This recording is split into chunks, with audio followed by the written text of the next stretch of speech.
All right, guys, this is Luke Johnson from Noetic, the philosophy and humanities teaching app. I'm here with my friend Graham Schuster. He's a bit of a Hegel expert, and I was sorely in need of some explanation of Hegel, specifically Hegel's science of logic. And Graham recommended that we study the preface essay from the Science of Logic with What Must the Science Begin, because it was what he conveyed to me was that if one could get a good grip of what was going on in that essay, then you kind of get the keys to the Hegelian Corvette, that you can perhaps understand what Hegel is trying to do in logic, perhaps the life sciences, the art, religion, history, whatever else Hegel applies his mind to. Now, I may be putting some words into Graham's mouth there, so this is where I'm going to stop talking and let Graham to begin to correct all the wrong things I just said and to explain to me what Hegel is trying to accomplish with his philosophical program. So without further ado, here's Graham Schuster. Yeah, thanks. So with what must the science begin is this, it might seem somewhat paradoxical.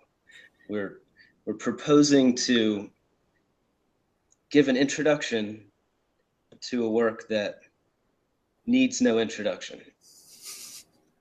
In fact, this essay, the main point of this essay is that philosophy can't have an introduction. So we're going to introduce philosophy. Yeah, I thought that was really wonderful. I've always sort of heard people talk about the presuppositionalist nature of Hegelian philosophy, but I never really truly understood what that meant. And what I noticed that and I think that's what we're going to try to get our minds around through this conversation is what does it mean to think about a philosophy or practice that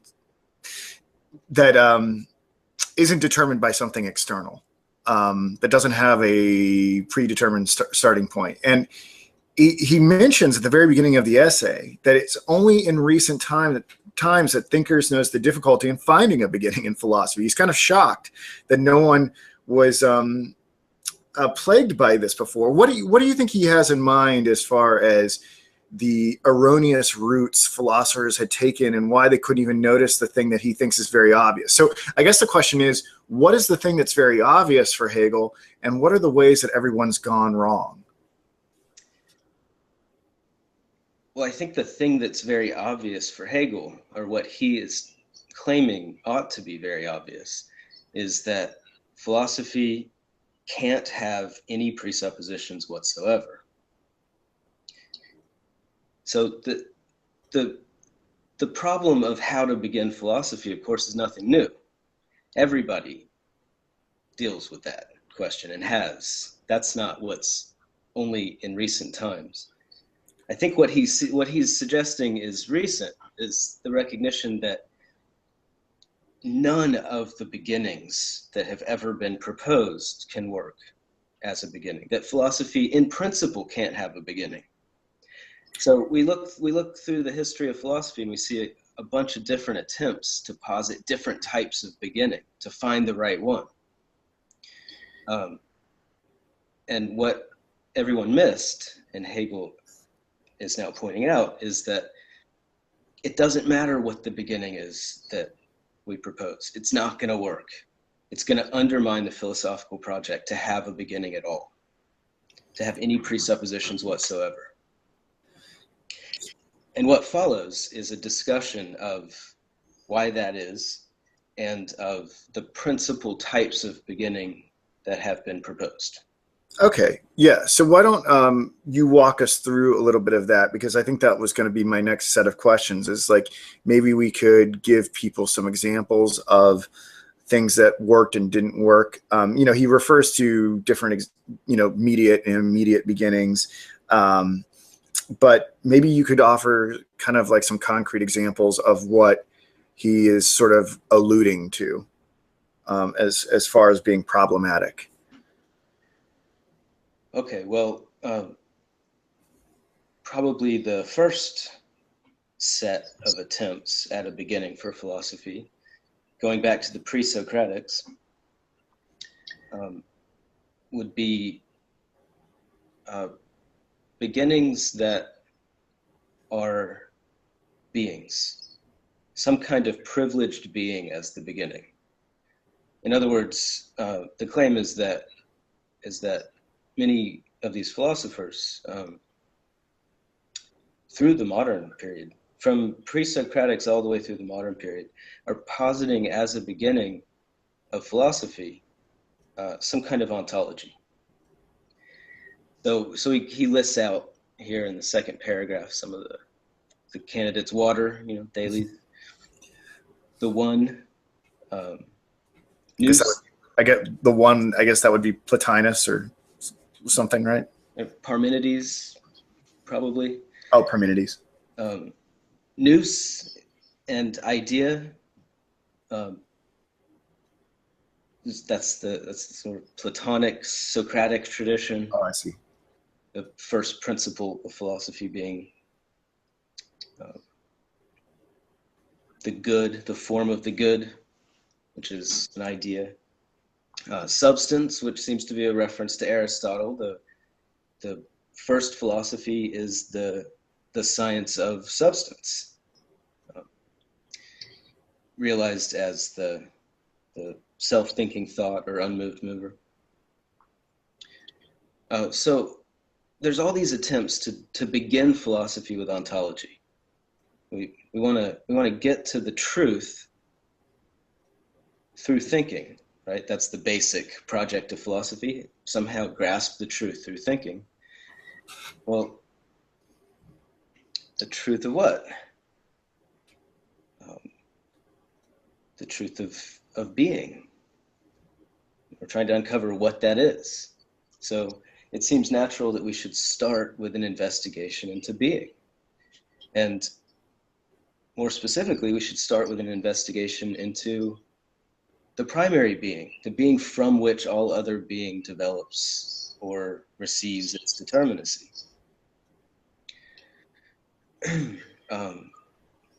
Well, that was, so if I can just ask for some clarification there, the examples that you just enumerated, water, the one, nous, idea, substance, and I believe also he includes in that second paragraph, monad, Leibnizian monads, right? I'm a little sketchy on my history of philosophy. I took a bump to the head playing basketball this morning. And he calls those objective contents, right? So, and then he moves on to these other things that have been seen as a beginning. They're called criterions. Yeah. And maybe you want to say something about those criterions before we get into that what that primary thing is, and what that pure thing is that he says where we ought to make our beginning. Because I don't know if it's obvious on the face of it what a criterion is from that which is primary. Okay, so what he's doing here basically is, in an unfortunately obscure language, what he's doing is pointing to ontology, the failure of ontology as first philosophy, which leads naturally to the next attempt, which is epistemology as first philosophy, and its failure. And then the question is, well, how can we start? What can we do? If we can't start with ontology, and if we can't start with epistemology, we seem to be out of options, right? So before we can understand the turn to epistemology, we should really understand what doesn't work about ontology. So there's several problems, but they can basically be boiled down to this claim that ontology as first philosophy involves positing some privileged entity, a first principle, which as first can't be justified, right? There's something dogmatic about it. If you could provide a justification for your first principle, well, it wouldn't be first, right? It would be it'd be derived from something else. Is that what he means by mediation, right? That's what he means by mediation. So in the first paragraph, when he says, quote, what philosophy begins with must be either mediated or immediate, and it's easy to show that it can be neither the one nor the other. That's what he's referring to. That this doing ontology as first philosophy involves positing an objective principle, something that is. Immediately, it's just given as a first principle. And therefore arbitrary. And therefore arbitrary, yes. That's the first obvious problem with doing ontology as first philosophy, is that you can't give an account of why this principle is the first principle. If you did, you'd have to have recourse to some further principle that establishes the priority of your given principle, but that then it relinquishes its primacy. So it has to just be taken up immediately without further ado. And that means that anything that follows, the philosophy that's based on this arbitrarily adopted first principle, is uncertifiable as the truth. It remains forever in the domain of opinion. And, a good sign that this is actually the case is the wide array of first principles that have been proposed. How are we supposed to adjudicate between nous and substance and the good? How are we supposed to determine which of these is the correct principle? We can't give an argument for it. Otherwise, it wouldn't be first. So it just has to be taken up uncritically. And these are, so that's one side of it. There's another problem. Even if we have somehow stumbled upon the right first principle, we have to just presume that we have adequate access to it via cognition. Why should we think that we're able to grasp this first principle adequately and then go on to derive further philosophical truths from it?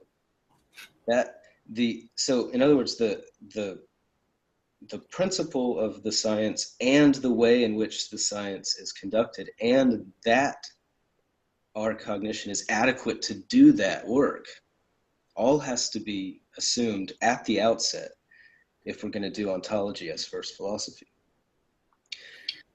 right? Whereas philosophy, properly speaking, the grasping of absolute truth via thinking, the only way it has any chance of success is if philosophy itself can establish the legitimacy of its methodology and establish the legitimacy of its starting point. If philosophy can't establish the legitimacy of those two things within its own program, within its own activity, then the whole project of philosophizing remains relative and conditioned by whatever the methodology is and whatever the subject matter is that got assumed in the beginning. But that's the death of philosophy. If philosophy is always conditioned, then it's only as any conclusions reached are only as good as those conditions, which are outside of the purview of the philosophy that's at hand. So one can't, in other words, one can't simply hit the ground running, reading off the character of being, and hope to arrive at any sort of non-relative conclusion, which is precisely what philosophy requires. I think that's a beautiful explanation of what's going on here, and something that I don't think Hegel himself makes as clear, at least in this essay. Maybe you understand that as a result of all the classes on Hegel and the confluence of works that you have read of his. But I think it's a brilliant elucidation of the problem. I guess what I'm kind of trying to figure out here is, he moves on from the uncertifiability of those objective contents and how it creates a multiplicity and relegates everything within philosophy to mere opinion. But he considers these criterions and he enumerates them as thought, intuition, sensation, ego, subjectivity itself. I guess what he's trying to do there is trying to say, well, these are some of the ways that individuals have tried to begin philosophy, is like taking thought and intuition, sensation, etc., as their starting point as well, and that there's something problematic about these as well, which I can see it, but I guess what I kind of would want you to do is kind of set up how this is going to differ from where he is going to make that unmediated beginning, because that wasn't clear to me in the reading when we trying to get our mind around what exactly pure being is, which that'll come a little bit later. Okay, so just to clarify, is the question why are we turning now from these objective starting points to the subjective starting points of thought, intuition, sensation, ego, subjectivity itself? Yeah, I guess the question is he's like, you've shown why we can't take those objective principles as first principles. And I imagine that a similar line of argument applies to these subjective criterion. But the further question for me is, and maybe you don't have to give away the store right now, trying to set up how these subjective criterions are going to be different from what is going to ultimately sort of ground philosophy. From what I understand it, and I may have this incorrectly, is he's going to talk about something called pure being, and just kind of maybe setting up that distinction that comes later in the essay. Okay, we'll get there. Okay, all right. But before we do, I think we should raise this question: if we're interested in the nature of reality, truth, we want to access the truth via thinking, and we can't do it by doing ontology first. You can't just address being. What's the next step? What can we do? And it seems like what we can do, what we should do, what we must do, is turn to investigate knowing, right? Mm-hmm. This is where these subjective criteria come in. Because what we want to do is certify that we do have access to objectivity, legitimate access. And in order to do that, we have to hold off on addressing objectivity until we've first certified that our subjective apparatus of knowing is up to the task, right? So we need a critical philosophy. He doesn't call him by name here, but he's pretty much referring to Kant, right? Who started this movement. What we should do is examine the structure of knowing and certify that our knowing is adequate to address objectivity, and then we can turn to knowable objectivity with a legitimate knowing in hand, instead of just making guesswork about what the principles are. But this doesn't work. This doesn't work. It doesn't get us out of the predicament of assuming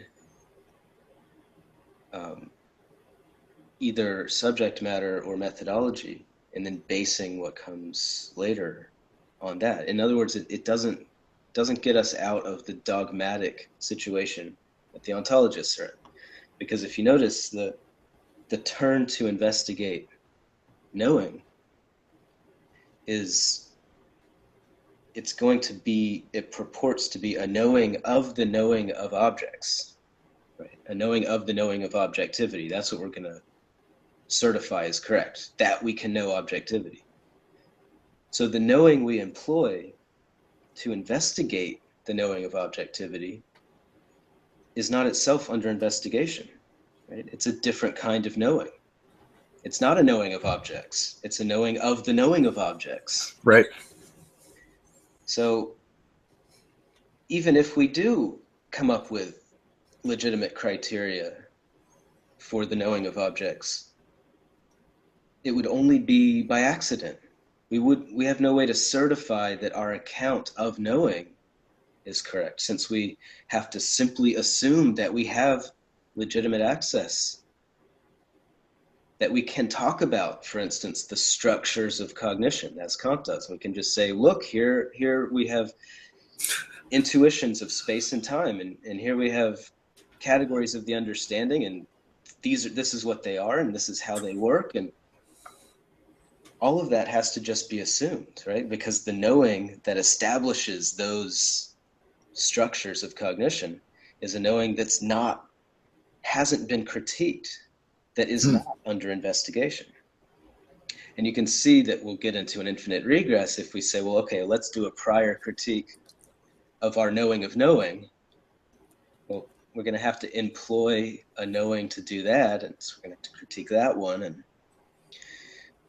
And so in both cases, if we begin philosophy with ontology, with reading off the character of being, we have unexamined assumptions at the root of the project that render everything that follows a matter of opinion. And the same really applies to doing epistemology first. We still have dogmatic assumptions about our access to our subject matter.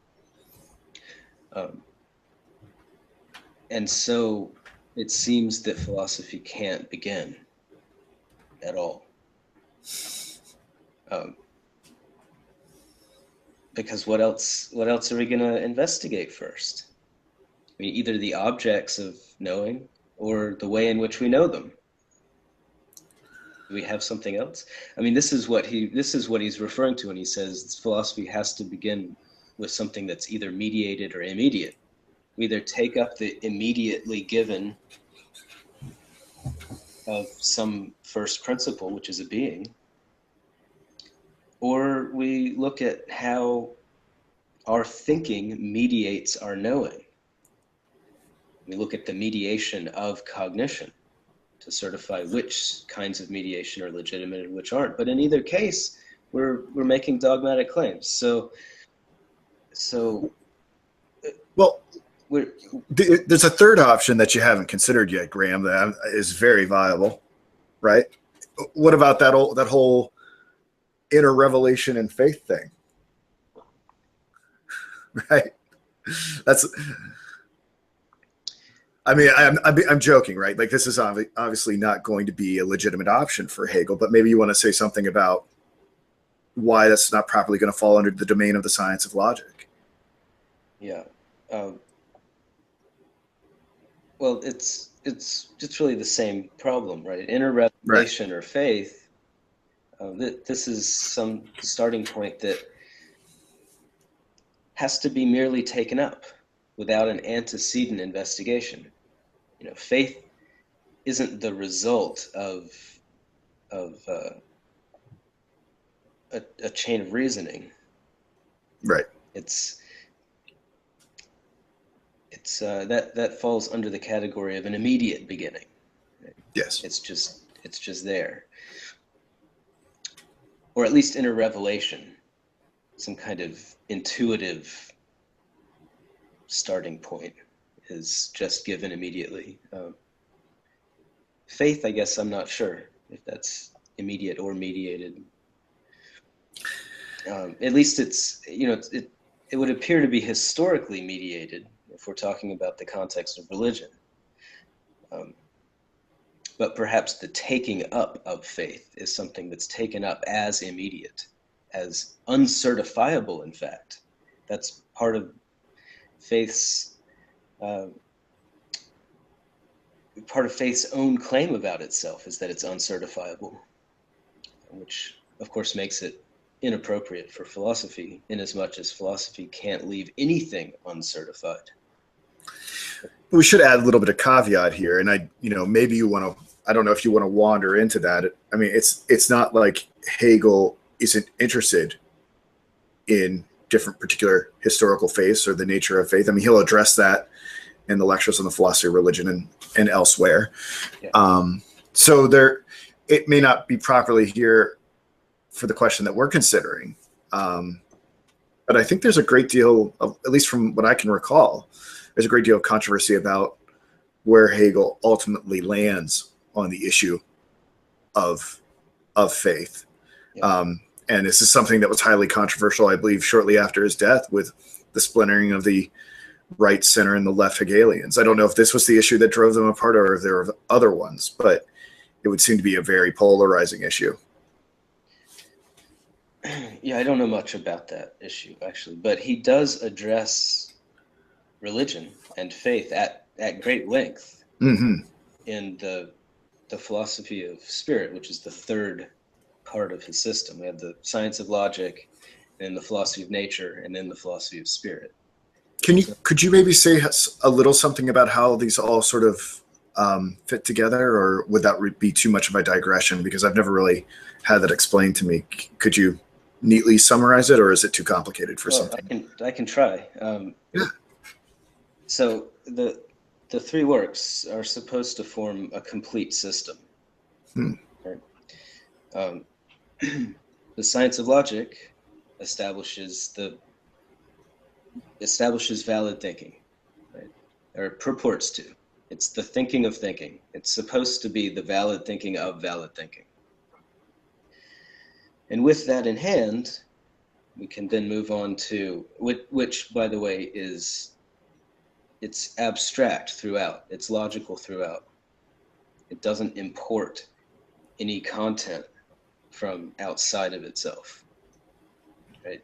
So nothing empirical gets adduced or brought in, because that would compromise the autonomy of the self-development of thought. Okay, so with the valid thinking of valid thinking in hand, with logic in hand, complete, then we turn to nature and investigate nature. So then we get this. We get the purportedly the valid thinking of externality. Right? It's a kind of nature. Then it ends up showing itself to be the sort of external existence of logic. And then we get spirit. After nature is established, we get the realm of spirit, which ends up being an account of freedom, an account of how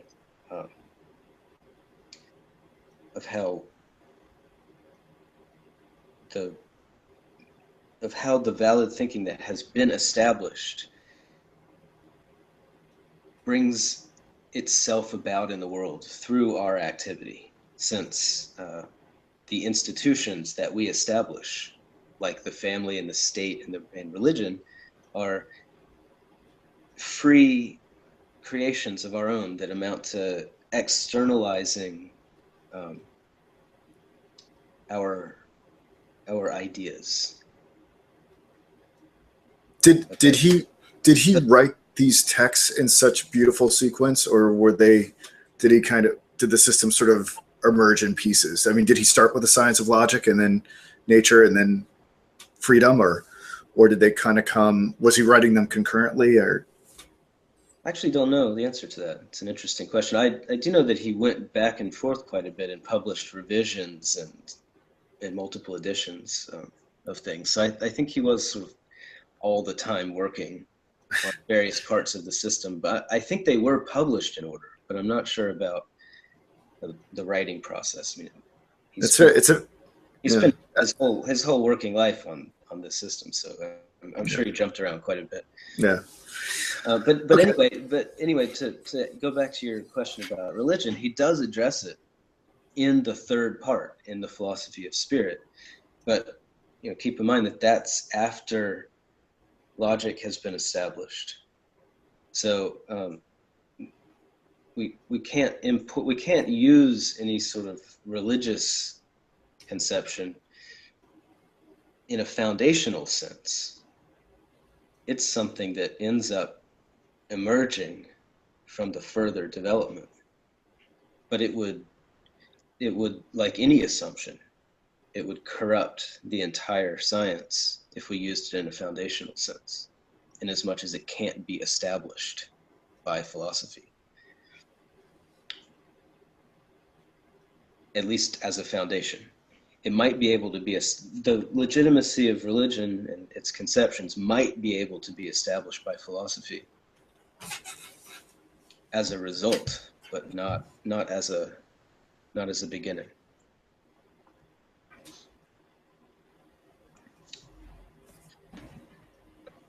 All right. Okay, good. So we can't do ontology, and we can't do epistemology as first philosophy. So what can we do?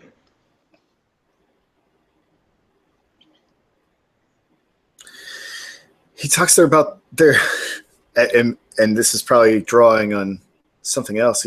He seems to combine them in some way, does he not? Yeah, he points out on page 68 that, quote, "There is nothing in heaven or in nature or mind or anywhere else which does not equally contain both immediacy and mediation."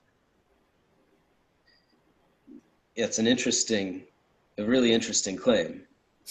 Right. How could he have knowledge of what's in heaven? Well, he's just being flowery there. He's just okay. saying, look, there's nothing determinate at all. Nothing which is that is purely immediate or purely mediated, which is a really bizarre and interesting claim that can't possibly be justified independently of working through the system itself.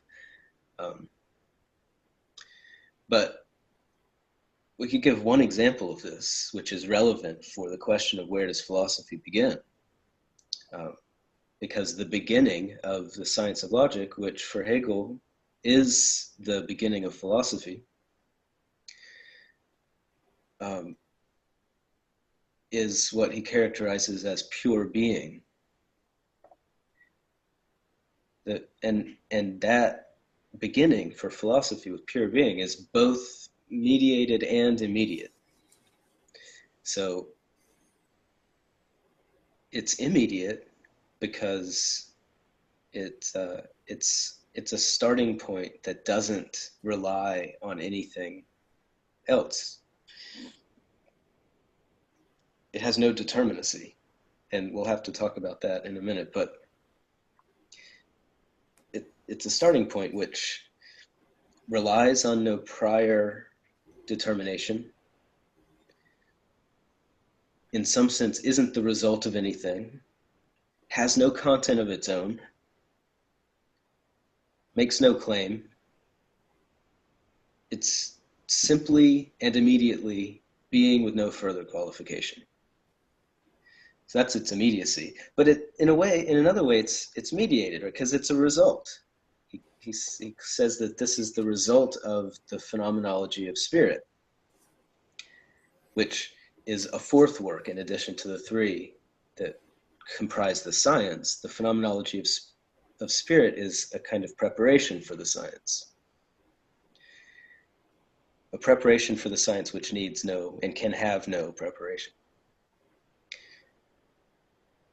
By the way, what the phenomenology of spirit is widely misinterpreted. Yeah, go on. It's probably his most well-known work, and the one that gets read more than the others. I think it's part of the St. John's curriculum. Mm-hmm. They picked the phenomenology of spirit for their text. It's the one everybody reads, which is unfortunate because it's actually not philosophy, according to Hegel. It's prior to philosophy. The whole thing is kind of like a big reductio of the assumption that knowing always confronts an object, an objectivity distinct from itself.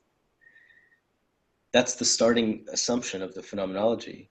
He proposes, let's see what happens when we take this seriously. So that's what's on the table, knowledge confronting objectivity different from itself. And then it ends up being contradictory in a whole lot of ways, which through the entire work ends up overcoming the distinction between knowing and its object. So the result of the phenomenology of spirit is what he characterizes as pure knowing, knowing that doesn't have any extraneous conditioning, as happens when knowing is apart from its object, then it's relative to its object. So what we get at the end is just an indeterminate standpoint, knowing with no further qualification. Okay, so that then provides for the starting point of the science of logic. We just have a bare standpoint. That's all we've got, no determinant whatsoever. And so in a way it's mediated because it's the result of the phenomenology of spirit. But what the phenomenology of spirit did was overcome any sort of mediation, right? Right. So in that sense, it's immediate. It's a result that is the result of overcoming any mediation. Now, Right? are you speaking about pure being interchangeably with pure knowing? Because they seem to be the same and not the same. Yeah. Yeah. And perhaps I'm jumping ahead. No, that's a good question. Yeah. So how could we understand the difference between pure knowing and pure being? In order to establish a difference, there would have to be some sort of determinate content that differentiates the one from the other, right? We don't have any such content. Now, the justification for that claim, of course, would require working through the phenomenology of spirit, which we don't have time for this year. One day, Graham.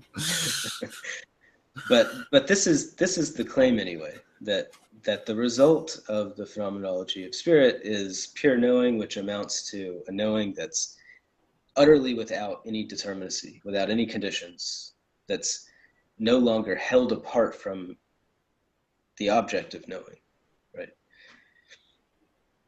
Because being held apart from the object of knowing conditions the knowing. The knowing is then relative to the objectivity which it confronts. Once we remove that distinction between knowing and the object of knowing, there's, at least initially, there's no content. It's just knowing per se. Well, what is knowing per se? It's utterly indeterminate. And that, Hegel claims, that's equivalent to pure being, because there isn't any determinacy on hand. There's just a standpoint.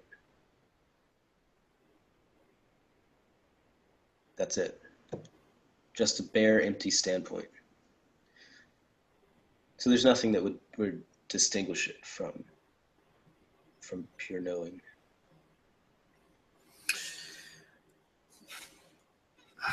Yeah, I've got a passage here that I'll just use to make sure we don't have any dead air. But at page 69, he says, just as pure knowing is to mean knowing as such, quite abstractly, so too pure being is to mean nothing but being in general, being and nothing else, without any further specification and filling. And I think that's that simple immediacy, that bare standpoint with what you're speaking of. Yeah. And I'm trying to remember my notes here, but does he not speak about pure being as being some sort of unity between being and nothing, or being and non-being? Is there, or am I misremembering the essay in some way? No, he does. But what he's doing there is pointing to the first few moves of the science of logic, right? Yeah. So because we have this problem, we've got the first problem. How do we begin? And right. We a little bit glossed over the answer to that, which is we have to begin with nothing, with no determinacy. Right? We can't begin with anything given, whether it be method or content, for the reasons we discussed before, and others which we skipped, but that's fine. So we begin with nothing, but then a new problem comes up. If we begin with this pure indeterminate standpoint that introduces no content whatsoever, where can we go from there, right? Don't you have to have some content to get off the ground? And so he sort of indicates what that content is going to, or how the development is possible from pure immediate indeterminacy.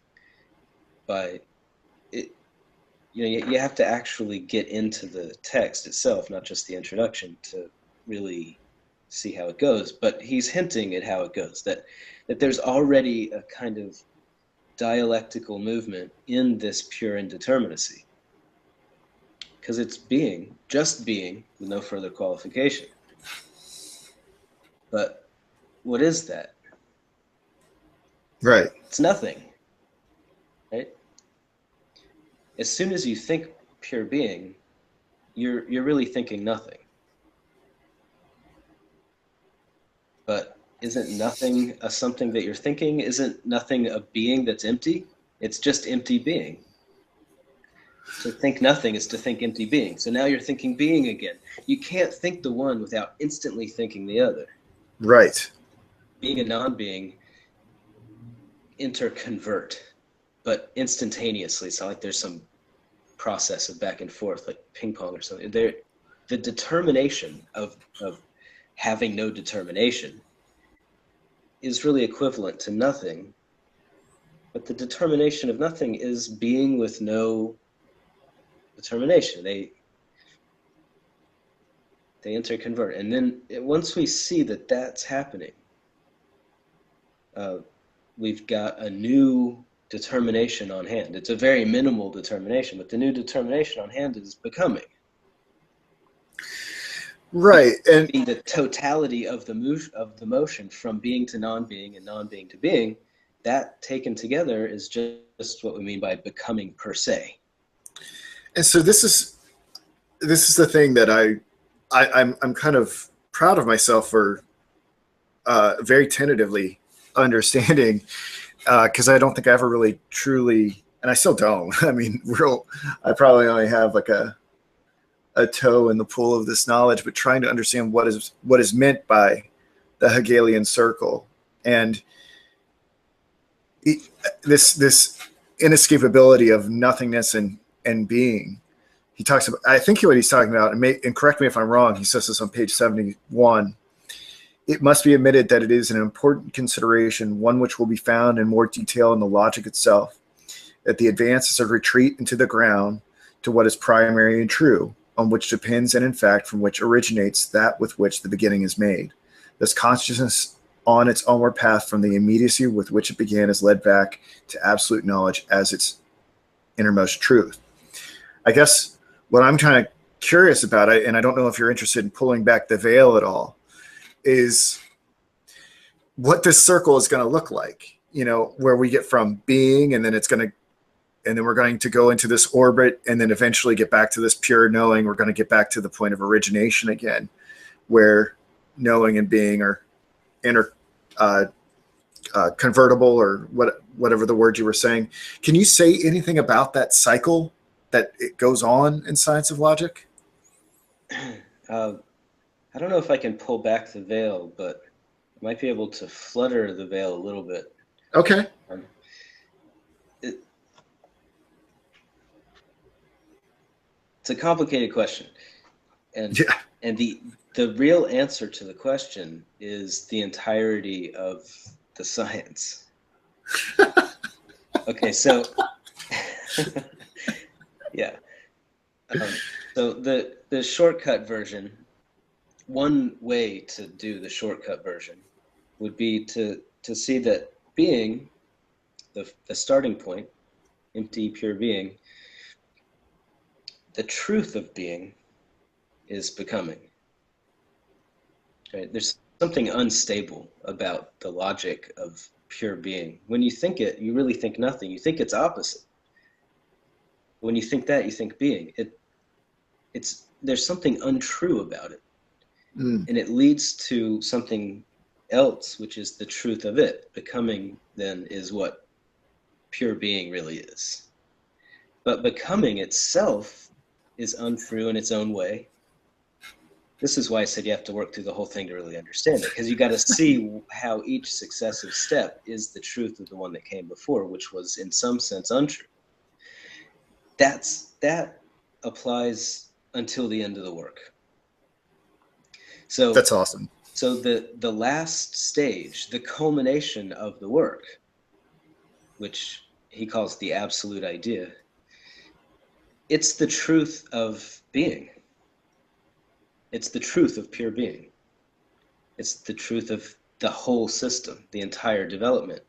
So when you get to the end, in a way, you're back at the beginning, but that's because the end contains, or is really, the whole development, right? It's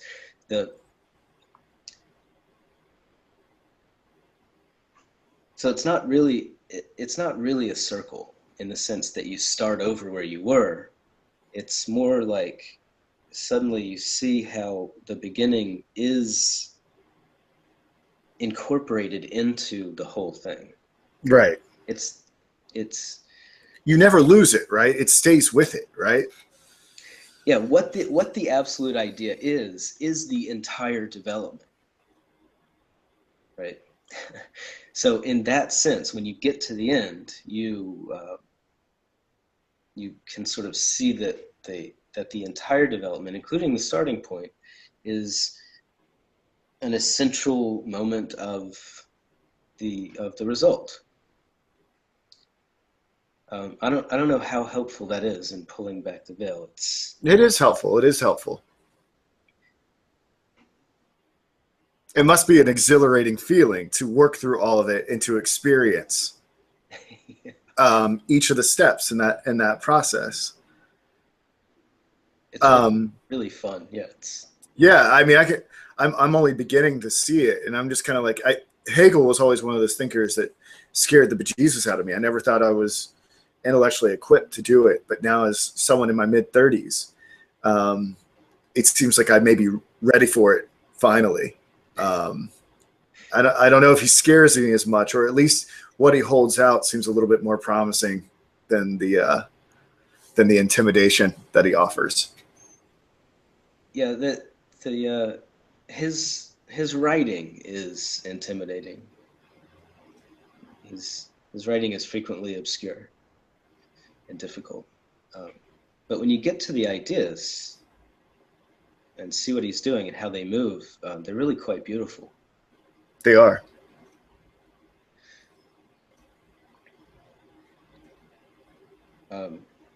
Yeah, maybe at some point in the future we can do one of these discussions about some of the material in the actual science instead of this introductory stuff, because we're just getting hints now of how it works. Right. We're not actually doing the work. We're still outside of philosophy in this discussion. I see. I thought there was, maybe just in closing, I remember this passage kind of struck me because he brings God into the conversation at the very end, and I don't know if it's helpful at all, but maybe just say something about it real quick. He says on page 77, but what at the beginning of the science is actually present of intellectual intuition, or of the eternal, the divine, the absolute, if its object be so named, cannot be anything else than a first immediate simple determination. Whatever richer name be given to it than is expressed by mere being, the consideration of such absolute must be restricted solely to the way in which it enters into our knowing as thought and is enunciated as such. I think the only thing that struck me about that is I wasn't expecting him to say anything, especially after sort of the reductio that it goes through. I wasn't expecting him to mention anything sort of theological. Is there any sort of significance, you think, to him sort of sneaking it in here at the very end? This is part of why Hegel's language is difficult, because it's often hard to tell what's part of the argument and what's what's a kind of aside or an analogy or just an image. It's hard to say. He does at the end of the science of logic and the culmination of it and the absolute idea, he does characterize it as not only the truth per se with a capital T, but as something like what Aristotle was going for when he posited self-thinking thought. So there are these sort of there's some theological language that gets applied here, but I think that's not actually part of the argument. I agree.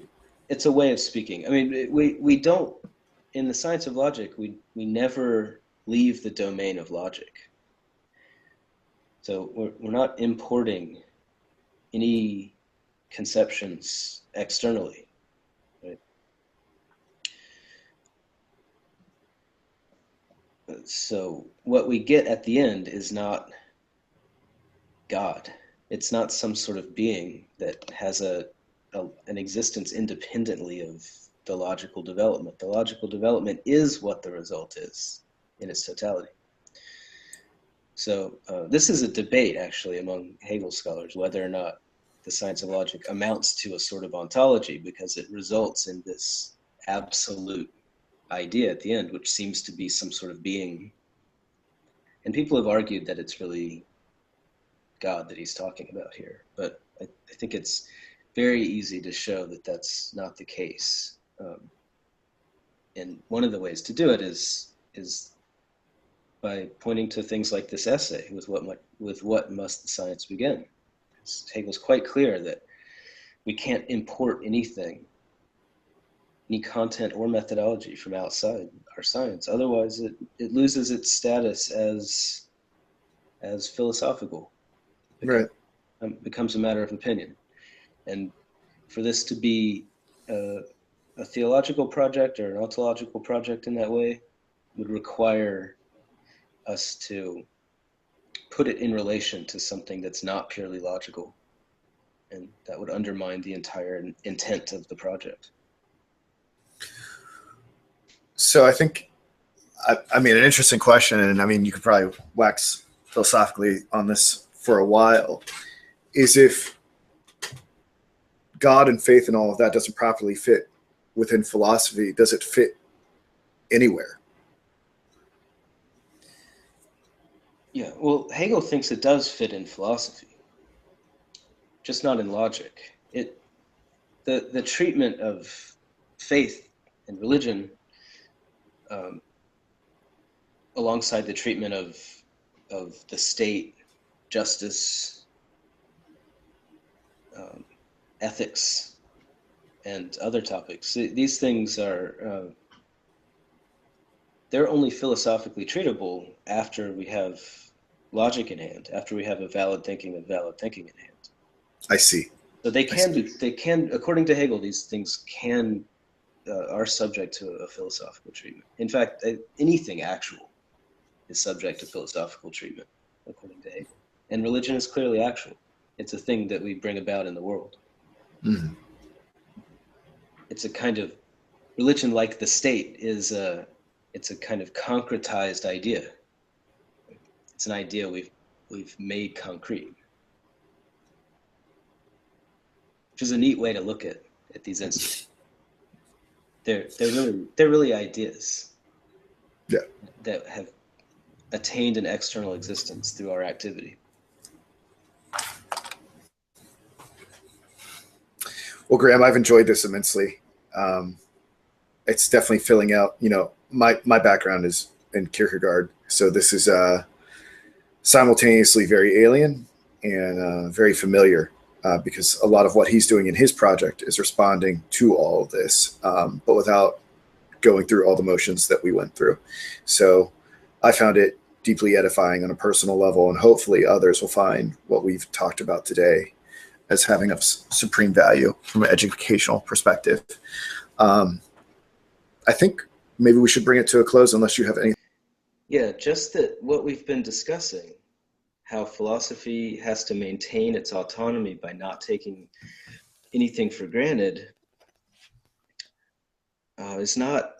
shouldn't be taken as a specifically Hegelian doctrine. If Hegel's argument is correct, then the need to operate without foundational assumptions applies to any philosophical project. So regardless of whether we're doing Aristotelian metaphysics or Kantian ethics or contemporary philosophy of language or what have you, our options are either find a way to operate without preconditions or give up on attempting to think the truth. It's an open question, of course, whether Hegel himself constructed a philosophy that's genuinely free of preconditions.